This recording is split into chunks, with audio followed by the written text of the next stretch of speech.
في الرياضة، فاز هذا المساء في السعودية المنتخب المغربي لكرة القدم على نظيره اليمني ب4-0 في الدور الأول من كأس العرب، وبذلك يتأهل المغرب إلى نصف النهاية.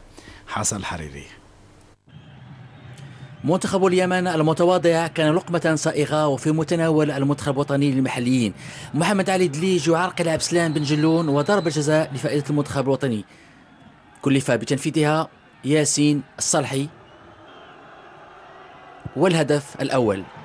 بعد ذلك المحاولة الوحيدة لمنتخب اليمن، وكانت تدخل ناجحا للحارس الكناني إبراهيم البحري. كان من العناصر الجيدة في هذه المباراة، لم يستغل هذه المحاولة لينتهي الشوط الأول بتقدم المنتخب الوطني بهدف مقابل لا شيء.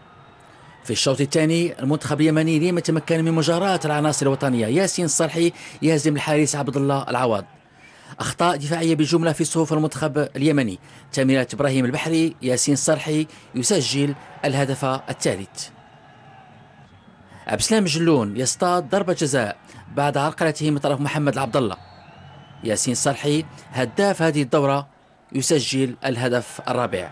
وكان بإمكان المنتخب الوطني المغربي أن يسجل على الأقل 6 أهداف في هذه المباراة، حيث أهدر عبد السلام جلون مجموعة من فرص التسجيل. نشاهد أبرزها وهي الأخيرة لينتهي اللقاء بتأهل المنتخب الوطني إلى دور النصف لمواجهة إما العراق أو السودان. كنظن بأنها كانت مواجهة اللي حاسمة، تمكنا تحقيق الفوز فيها والحمد لله. كنشكر اللاعبين، كنشكر الطاقم، كنشكر الجمهور اللي ساندنا، وان شاء الله نكونوا في المستوى ان شاء الله. نتمنى باش نساو هذا الماتش ونفكروا في الماتش اللي جاي، وكنبغي نهدي هذا الجمهور، هذا الفوز هذا للجمهور المغربي اللي كيتعطش لهذه الالقاب هذه.